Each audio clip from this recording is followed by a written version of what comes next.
नमस्कार।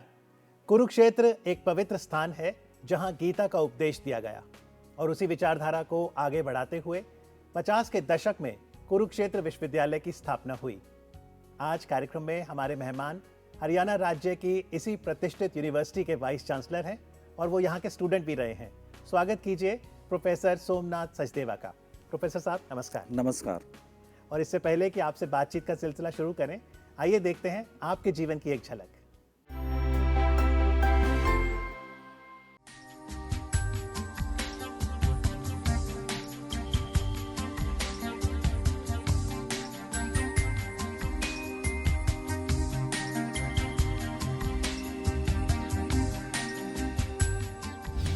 प्रोफेसर सोमनाथ सचदेवा एक शिक्षक, सिविल इंजीनियर और कुरुक्षेत्र यूनिवर्सिटी के कुलपति।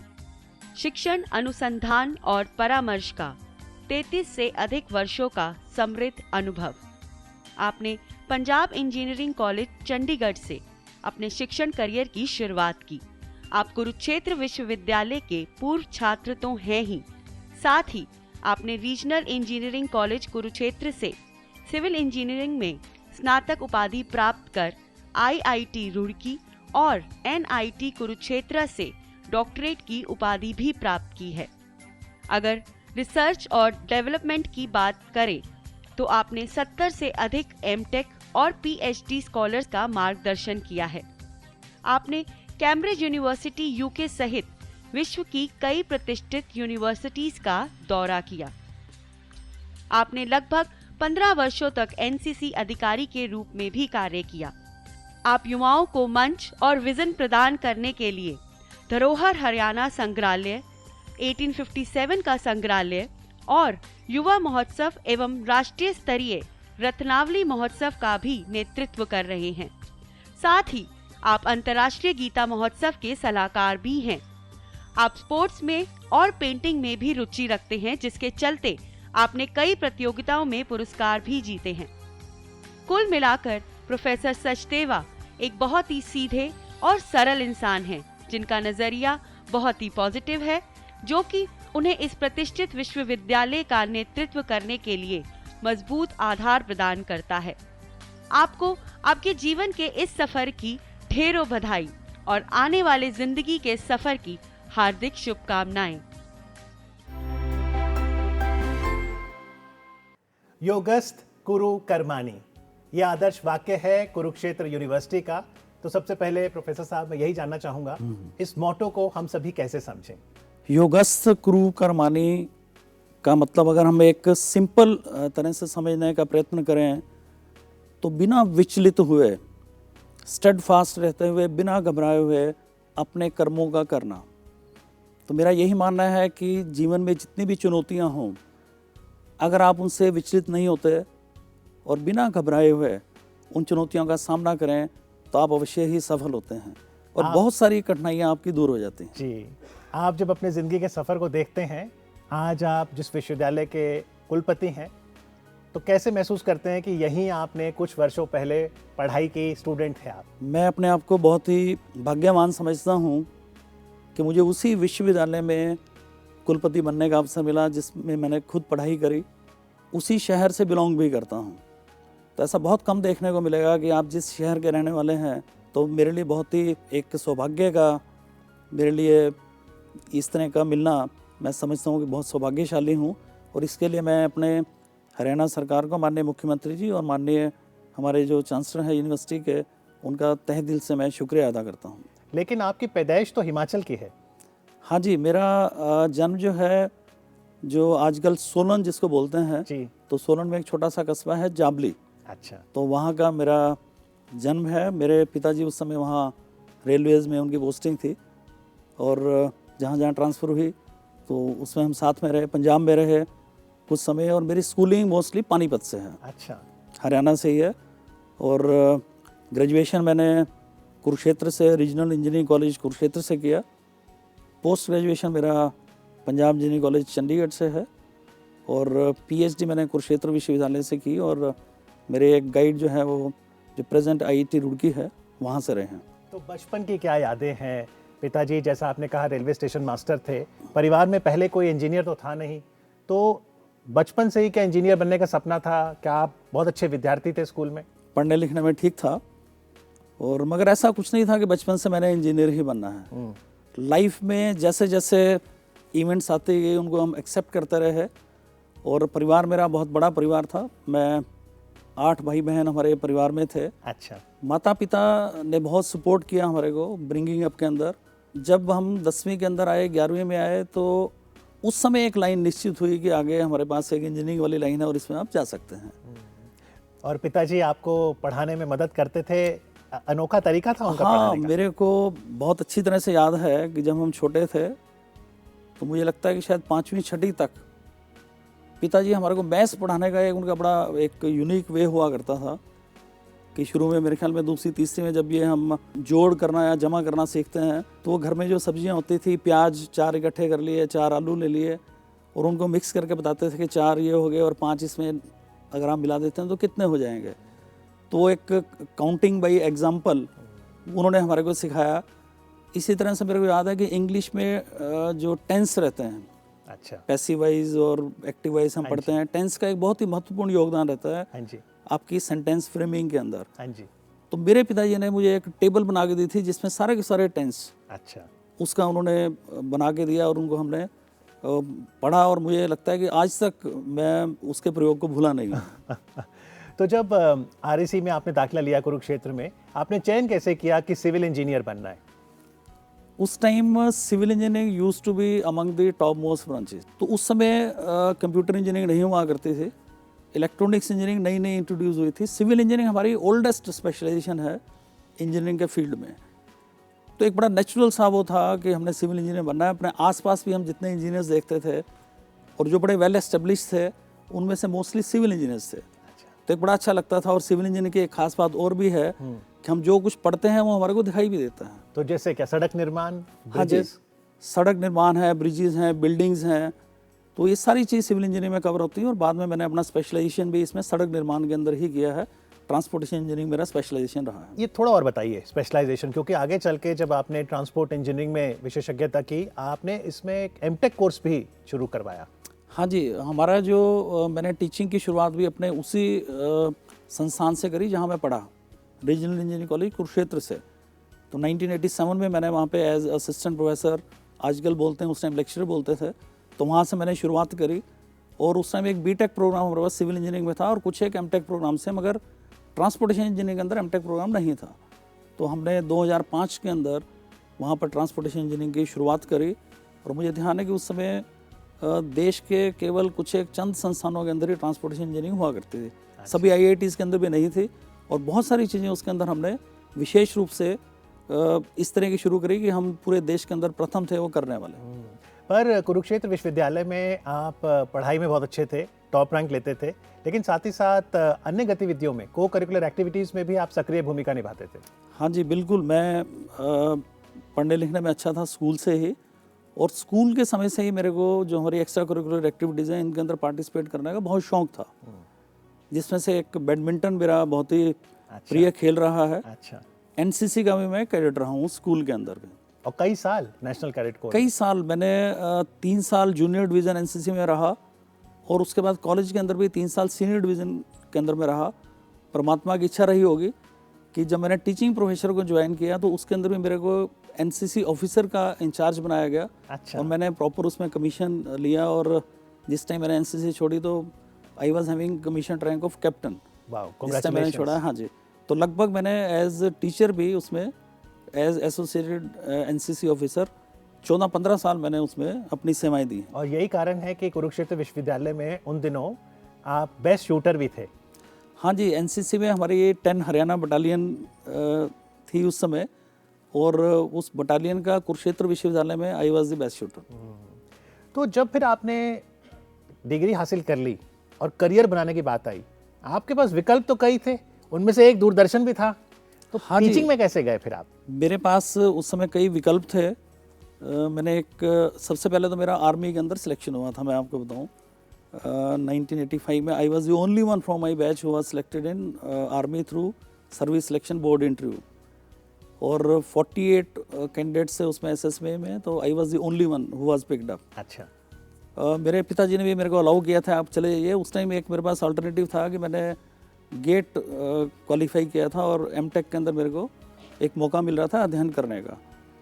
तो समहाउ क्योंकि मेरी बैकग्राउंड आर्मी की नहीं थी, तो शायद मेरे को ठीक ढंग से उस टाइम इनपुट नहीं मिला, तो मैंने उस टाइम एमटेक ज्वाइन किया। और उसके बाद इंजीनियरिंग सर्विस एग्जामिनेशंस के थ्रू मैंने बॉर्डर रोड्स ऑर्गेनाइजेशन में मुझे मौका मिला और ऑल इंडिया रेडियो दूरदर्शन में भी मौका मिला। इनफैक्ट मैं फर्स्ट टाइम इस मंडी हाउस में उस अपनी जॉब के लिए ही आया था। अच्छा, हाँ जी। और उसके बाद आज आए हैं? उसके बाद मैं आ गया हूँ। चलिए, वेलकम। तो फिर टीचिंग में जब आ गए और पंजाब यूनिवर्सिटी से शायद आपने शुरू किया अपना सिलसिला पढ़ाने? मैंने हाँ जी, मैंने एमटेक अपना चूँकि वहीं पंजाब इंजीनियरिंग कॉलेज चंडीगढ़ से किया, तो वहीं पर मैंने इनिशियल टीचिंग वहीं ज्वाइन करी थी। तो पिताजी का तो आपने पढ़ाने का तरीका बताया था कि कैसे प्रैक्टिकली सिखाते थे गणित या टेंस। हाँ जी। आपका पढ़ाने का तरीका कैसा है? देखिए, पढ़ाने के तरीके में सबसे पहला ये रहता है कि आप अपने विद्यार्थियों में उस टॉपिक के प्रति इंटरेस्ट किस तरह से पैदा करते हैं। मेरा ट्रांसपोर्टेशन इंजीनियरिंग फील्ड है, ठीक है। तो ट्रैफिक के बारे में मुझे टीच करना है, तो कहीं ना कहीं हम एक्सीडेंट से शुरुआत कर सकते हैं बच्चों को ये पूछ के कि भाई आजकल बहुत सारे एक्सीडेंट्स हो रहे हैं, तो इसके बारे में हमें क्या करना चाहिए और हम क्या कर सकते हैं। तो एकदम से उनका इंटरेस्ट बनता है, क्योंकि एक ऐसी प्रॉब्लम के बारे में बात कर रहे हैं जो हमारे पूरे देश की एक समस्या है। तो एक बार इंटरेस्ट जनरेट हो जाए तो फिर आप अपने टॉपिक पे शिफ्ट करते हुए उनको टीच कर सकते हैं। और बीच में इंटरेक्टिव आप उनसे क्वेश्चन आंसर पूछते रहिए बीच बीच में, ताकि वो बीच में बोर नहीं फील करें, क्योंकि उसमें लगभग 1 घंटे का आपका लेक्चर रहता है। तो 1 घंटे में बहुत जरूरी है कि आप उनसे इंटरेक्शन करें। तो टीचिंग में फिर आगे पढ़ाकर आप NIT कुरुक्षेत्र भी गए, वहाँ का अनुभव कैसा रहा? NIT कुरुक्षेत्र, जैसा कि हम सब जो जानते हैं कि हमारा एक इंस्टीट्यूशन ऑफ नेशनल इम्पोर्टेंस है और बहुत अच्छा मेरा वहाँ पे एक्सपीरियंस रहा। टीचिंग के अंदर रहते हुए हमने वहाँ पे टीचिंग करी है, रिसर्च करी है, कंसल्टेंसी करी है और इसके साथ साथ बहुत सारी एडमिनिस्ट्रेटिव असाइनमेंट्स भी करी हैं। अच्छा। तो आपको इन सभी विषयों के अंदर आपको आपकी इन्वॉल्वमेंट रहती है। इसके अलावा एक्स्ट्रा करिकुलर एक्टिविटीज़ के अंदर बहुत सारी पार्टिसिपेशन रही। मैंने आपको बताया कि NCC ऑफिसर रहा। इस तरह वहाँ पे जो हमारी कल्चरल एक्टिविटीज़ थी, अच्छा। उसके अंदर भी मैंने लगभग 6 साल तक, हमारा एक बहुत अच्छा इवेंट रहता है कॉन्फ्लुएंस के नाम से। अच्छा। तो 6 साल तक मैं उसका ऑर्गेनाइजर्स भी रहा हूँ। नेशनल लेवल का हमारा एक कल्चरल इवेंट रहता है। अच्छा। तो अब जिंदगी के सफ़र में ये सारे अनुभवों के साथ फिर जब आप कुलपति बने कुरुक्षेत्र विश्वविद्यालय के और आपका 3 साल का आपका टेन्योर, जिसमें से अब 1 साल हो गया, तो आपका क्या विजन था कि मैं कैसे कुरुक्षेत्र यूनिवर्सिटी की जो एक लेगेसी चलती आई है इसको और आगे ले जाऊं? कुरुक्षेत्र यूनिवर्सिटी हमारा हरियाणा का बहुत ही प्रतिष्ठित विश्वविद्यालय है। NAC द्वारा इसको A+ ग्रेड की मान्यता प्राप्त है और हमारे लिए एक बहुत बड़ा चैलेंज है कि हम इस A+ ग्रेड से और आगे बढ़कर इसको एक इंस्टीट्यूशन ऑफ एक्सीलेंस तक लेके जाएं और वर्ल्ड रैंकिंग पे भी इसको मान्यता मिले, ऐसा हम लोग प्रयास कर रहे हैं। हमारे पास इस समय 10 फैकल्टीज़ हैं, जिसके तहत हमारे पास 49 विभाग हैं और लगभग 290 के करीब हमारे पास कॉलेजेस एफिलिएटेड हैं, जिसके अंदर लगभग 2 लाख विद्यार्थी इसमें शिक्षा ग्रहण कर रहे हैं और कुरुक्षेत्र यूनिवर्सिटी के कैंपस के अंदर ही हमारे पास 15,000 के करीब विद्यार्थी हैं। अच्छा।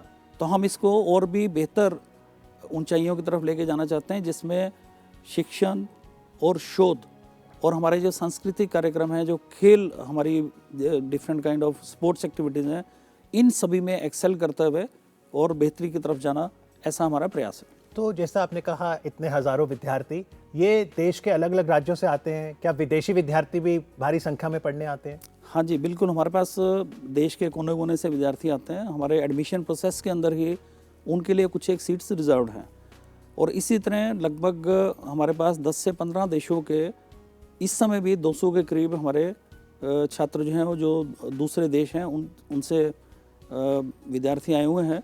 इसमें अफ़गानिस्तान भी है और हमारी जो एडजॉइनिंग कंट्रीज़ हैं, जिसमें बांग्लादेश है, नेपाल है और बहुत सारी अफ्रीकन कंट्रीज़ भी हैं। अच्छा। जिससे विद्यार्थी आते हैं, उससे सूडान तक के विद्यार्थी हमारे पास हैं। तो जो नई शिक्षा नीति 2020 डाइवर्सिटी पे बल देती है, उसका एक तरह से पालन हो रहा है, और कैसे शिक्षा नीति का अनुपालन करते हैं? पूरी तरह से उसकी पालना हो रही है और हम चाह रहे हैं कि डाइवर्सिटी को और भी बढ़ाएं इसमें हम। तो उसमें जो बाहर के विद्यार्थी हैं जो हमारे पास आते हैं, उनके लिए हमने कुछ एक विशेष सुविधाएं भी दी हैं, ताकि हमारे पास वो आकर बेहतर फील करें। और जो एक प्रचार रहता है from the word of mouth, वो भी बाहर जाए और वो ज़्यादा से ज़्यादा संख्या में हमारे पास अपने आप को एडमिशन के लिए आगे आए। हमारे पास एक जो हॉस्टल है वो स्पेशली एक इंटरनेशनल स्टूडेंट्स के लिए अलग से हॉस्टल बना हुआ है, जिसके अंदर सुविधाएं हमारे जो बाकी हॉस्टल के कंपैरिजन में थोड़ी बेहतर सुविधाएं भी हैं। और लोकप्रिय कोर्सेज कौन से हैं जहां कुरुक्षेत्र यूनिवर्सिटी के लिए ज़रूर सोचे विद्यार्थी? हमारे पास लगभग 49 डिपार्टमेंट्स के अंदर 171 एकेडमिक प्रोग्राम्स हम चला रहे हैं। अच्छा, और बहुत सारे प्रोग्राम्स इसमें से बहुत लोकप्रिय हैं। और ये under graduate, post graduate? Under graduate, post graduate सभी को मिला के मैं बता रहा हूँ। इसमें हमारे पास एक तो हमारे जो फाइन आर्ट्स के जो कार्यक्रम हैं, इसमें जो प्रोग्राम्स हैं, जिसमें हमारे पास बैचलर ऑफ फाइन आर्ट्स है, मास्टर ऑफ फाइन आर्ट्स है। इसी तरह से हमारे पास मास्टर ऑफ साइकोलॉजी है। अच्छा, ये बहुत ही पॉपुलर कार्यक्रम है, हमारे जो बहुत पॉपुलर प्रोग्राम्स हैं, एकेडमिक प्रोग्राम्स। इसी तरह से हमारे पास साइंसेज के अंदर एमएससी केमिस्ट्री बहुत अच्छा है, एमएससी फिजिक्स बहुत अच्छा है। लाइफ साइंसेज में हमारे पास बॉटनी है, जूलॉजी है, एनवायरमेंटल साइंसेज है, बायोकेमिस्ट्री है, बायोटेक्नोलॉजी है। मतलब कि आप ये देखेंगे कि जितने भी हम सोच सकते हैं एकेडमिक प्रोग्राम सारे हैं, और बहुत रश रहता है स्टूडेंट्स का वहाँ पे तो एडमिशन रश के लिए। सिर्फ कैंपस में आने का या फिर डिस्टेंस के माध्यम से भी शिक्षा ग्रहण कर हाँ, सकते हमारे पास लगभग 40 से ज़्यादा एकेडमिक प्रोग्राम्स हम डिस्टेंस के माध्यम से भी चला रहे हैं। और डिस्टेंस के माध्यम से हमारा एक LLM वाला प्रोग्राम है, लॉ के अंदर जो पोस्ट ग्रेजुएशन रहती है, वो शायद पूरे देश में 1 या 2 विश्वविद्यालय हैं जो कि डिस्टेंस के माध्यम से कराते हैं। और हमारे इस टाइम जितने भी हमारे हाई कोर्ट्स हैं, सुप्रीम कोर्ट हैं, उसके अंदर बहुत सारे जजेस वो हमारी यूनिवर्सिटी के एलुमनाई हैं। मुझे ये बताते रहे बहुत ही फ़ख्र महसूस हो रहा है। और डिस्टिंग्विश एलुमनी में मैं ज़रूर नाम लेना चाहूँगा जगजीत सिंह साहब का, और भी ऐसी महान विभूतियों का जो कला और संस्कृति से जुड़े हैं। और दर्शकों को ये जान के हर्ष होगा कि कुरुक्षेत्र विश्वविद्यालय के परिसर में एक नहीं 2 संग्रहालय भी हैं। हाँ जी, हमारे पास 2 संग्रहालय हैं। एक धरोहर के नाम से है और एक हमारा 1857 जंग आज़ादी संग्रहालय के नाम से है। और धरोहर के बारे में मैं खासकर आपको बताऊं तो जितनी भी हमारी जो हरियाणा की संस्कृति से जुड़ी हुई विधाएं हैं, जो हमारी लुप्त होती जा रही है विधाएं हैं, उनको हमारे युवाओं तक पहुंचाने का धरोहर एक बहुत ही शानदार प्रयास है। खेती बाड़ी करने के औजार अच्छा, आपने देखे होंगे कभी, या हाँ जी। कभी पिक्चर्स में देखा होगा, जो हल हुआ करता और जो बैल हैं, हाँ जी, तो डिफरेंट काइंड ऑफ जो इक्विपमेंट हम यूज़ करते थे। हम तो सिर्फ एक हल देखते हैं, इस तरह के कम से कम 50 तरह के हल आपको वहाँ देखने को मिलेंगे। और इसी तरह से जब हम टिलिंग करते हैं तो डिफरेंट काइंड ऑफ इक्विपमेंट्स उसके अंदर हैं। सिर्फ एक एग्रीकल्चर नहीं, और भी बहुत सारे सेक्टर्स के यानी पूरी कोई- ग्रामीण लाइफ को दर्शाया यानी गया है। कोई ये जानना चाहे कि हरियाणा में जीविका के साधन कौन कौन से हो सकते हैं, हाँ तो जी। सुनार हो, लोहार हो, जुलाहा हो, सबके वहाँ पे कलेक्शंस हैं। एक पूरा सेक्शन हमने जो डिपिक्शन किया हुआ है वो सिर्फ ग्रामीण लाइफ के ऊपर है, जिसमें से सुनार है, लोहार है, कुम्हार है, और किस तरह से वो आपने पुराने ज़माने में देखा होगा कि हम लोग नाइफ्स जो यूज़ करते हैं उनको तेज करने के लिए जो औजार हुआ करते, और जो बैंगल्स लेडीज़ डालती हैं, इस तरह का पूरा एक डिपिक्शन हमारा ग्रामीण लाइफ के ऊपर है। मैं चाहूँगा कि हमारे दर्शक भी अगर कुरुक्षेत्र आएँ तो एक बार धरोहर जरूर विजिट करें। I can assure this is one of the best museums that you will find, you might have seen ever in your life. आप ये कह रहे हैं प्रोफेसर सचदेवा कि ये जो धरोहर संग्रहालय कुरुक्षेत्र विश्वविद्यालय में है, इसमें कोई भी जन आ सकता है?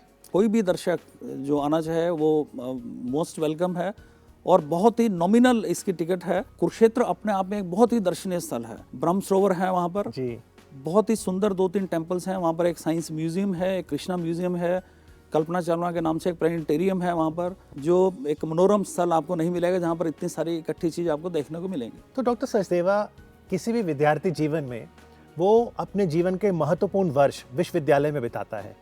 आपको क्यों लगता है कि विद्यार्थी कोई भी कोर्स भले करे, कला और संस्कृति से जब वो जुड़ता है तो उसके किस तरह का सर्वांगीण विकास होता है? देखिए, अभी हमारी जो राष्ट्रीय शिक्षा नीति 2020 भी आई है, ये एक सर्वांगीण विकास की बात करती है। अल्टीमेट उद्देश्य हमारा जो एम है नई शिक्षा नीति का, वो भी एक वेल राउंडेड इंडिविजुअल्स बनाना या सर्वांगीण विकास हो हमारे छात्रों का, ये सुनिश्चित करना है। उसमें एक होलिस्टिक एजुकेशन की बात है, मल्टीडिसिप्लिनरी एजुकेशन की बात है।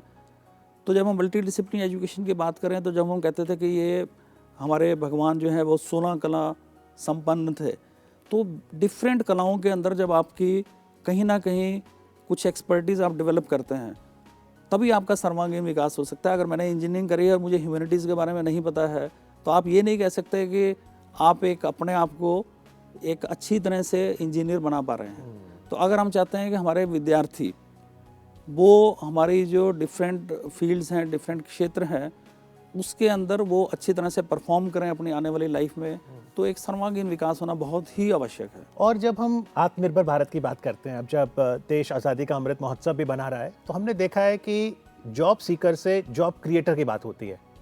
एंटरप्रेन्योरशिप पे आपका विश्वविद्यालय कैसे बल दे रहा है? देखिए, आज हमारे देश की एक बहुत बड़ी समस्या बेरोज़गारी है, और इसके बारे में मैं युवाओं से कहना चाहूँगा कि हमारे को रोज़गार की जो वास्तविक स्थिति है उसको समझना चाहिए। मात्र 2% के करीब हमारा रोज़गार सरकारी नौकरियों से आता है, 5% के करीब कॉरपोरेट सेक्टर से आता है, बाकी सारे का सारा स्वरोजगार से आता है। और स्वरोजगार आपका आता है एंटरप्रेन्योरशिप से। अपने युवाओं के साथ जब हम बातचीत करते हैं तो यही आह्वान करते हैं कि आप लोग स्वरोजगारी बने। तो स्वरोजगारी बनना कैसे है, उसके लिए हम उनको जो डिफरेंट फैसिलिटीज़ अवेलेबल हैं उसके बारे में उनके ऊपर उनकी स्किल ट्रेनिंग भी कराते हैं, किस तरह से हमने बैंकों से लोन लेना है, किस तरह से हमारी जो सरकार की बहुत सारे इस तरह की जो स्कीम्स हैं जिसके अंदर 90% तक सब्सिडी अवेलेबल है, तो इस सब की जानकारी देते हैं। और ये बताते हैं कि जब आप एंटरप्रेन्योर बन के अपना व्यवसाय शुरू करते हैं, अच्छा, तो आप पूरी लाइफ में जितना भी आप एक्सपीरियंस गेन करते हैं, जैसे आपने 20 साल में अपनी कंपनी एक खोली और आप उसको एक 500 करोड़ रुपए की कंपनी बनाकर जब आप छोड़ते हो, तो ये पूरा एक्सपीरियंस और पूरा बेनिफिट आप अपनी नेक्स्ट जनरेशन को पास ऑन करते हो, जो कि नौकरी के अंदर कभी नहीं है। मैं आज वाइस चांसलर हूँ, मैं ये बेनिफिट अपने बच्चों को पास ऑन नहीं कर सकता, बट ये व्यवसाय के मामले में बिल्कुल ठीक बात है। तो मेरा ये आग्रह रहेगा सभी युवाओं से, हमारे जितने भी विद्यार्थी हैं, कि वो इस विषय पे जरूर चिंतन करें। और अगर नौकरी मिल जाती है बहुत अच्छी बात है, परंतु नौकरी के पीछे भागकर अपना समय जो है वेस्ट नहीं करें। बहुत सारे एग्जाम्पल्स हमारे सामने हैं जहाँ पर उन्होंने एक 17, 18, 19 साल की उम्र के अंदर एक स्टार्टअप लगाया और बहुत जल्दी 30,000, 40,000 करोड़ रुपए 10 साल के अंदर उन्होंने अपनी कंपनी खड़ी कर दी। जी, तो ये जानकर बहुत हर्ष हुआ कि विश्वविद्यालय एंटरप्राइज स्पिरिट पर बल देता है। बच्चों का आपने जिक्र किया, तो आपके दोनों बेटे भी इंजीनियर ही बन रहे हैं? हाँ जी, मेरे 2 बेटे हैं और बड़े वाले बेटे ने कंप्यूटर इंजीनियरिंग करी है, उसने NIT कुरुक्षेत्र से, और पिछले 1 साल से वो जॉब कर रहा है। उसका भी सपना है कि उसने अल्टीमेटली एक स्टार्टअप लगाना है। अच्छा। हाँ जी। और छोटे वाला बेटा अभी उसने IIT JEE एग्ज़ाम क्वालिफाई किया है, उसने अच्छा रैंक है उसका, तो hopefully he will be getting into some good IIT। पर 80 के दशक में पिताजी के पास तो ऑप्शन थे, या तो सिविल या जैसे इलेक्ट्रिकल। मौजूदा दौर में नई संभावनाएं कौन सी हैं इंजीनियरिंग में? मौजूदा दौर में जो ट्रेंड आजकल चल रहा है वो है कंप्यूटर इंजीनियरिंग और IT सेक्टर का। परंतु इसके साथ साथ भी जो हमारा इलेक्ट्रिकल इंजीनियरिंग है, जैसे अभी इलेक्ट्रिक व्हीकल्स आ रहे हैं सारे, अच्छा, तो आने वाले समय में मैं देखता हूँ कि इसका बहुत ज़्यादा स्कोप और बढ़ने वाला है। इसी तरह सिविल के अंदर भी आजकल सारा सॉफ्टवेयर मिक्स हो रहा है, अच्छा, सारा ऑटोमेशन की तरफ हम जा रहे हैं।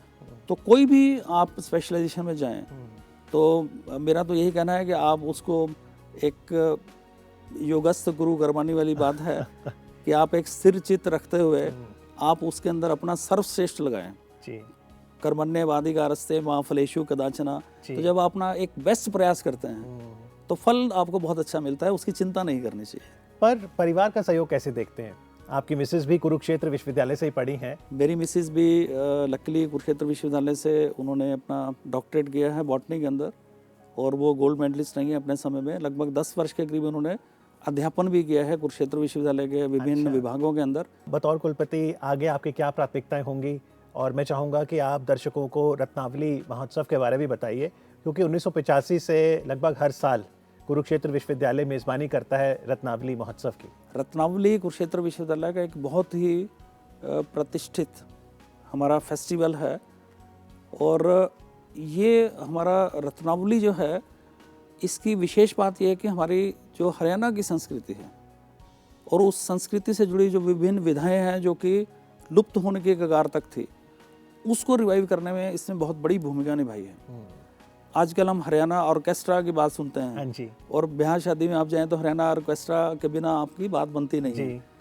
तो उसकी भी देन कहीं ना कहीं इस रत्नावली से ही निकली हुई है। तो जैसे कौन से वाद्य यंत्र आप कहेंगे जो शायद लुप्त होने के कगार पर थे और रत्नावली महोत्सव के चलते उन्हें रिवाइव किया गया? एक चिमटा, चिमटा, चिमटा है और गढ़वा है, खड़ताल है, इस तरह के जो हमारे वाद्य यंत्र थे, बांसुरी है, बीना है और तुम्बा बोलते हैं जिसको, नगाड़ा है, ये इस तरह के वाद्य यंत्र थे जो कि इनका प्रयोग, जैसे हमारी ये दूसरी लेटेस्ट टेक्नोलॉजी आई तो उसकी वजह से इनका काफ़ी कम हो गया था।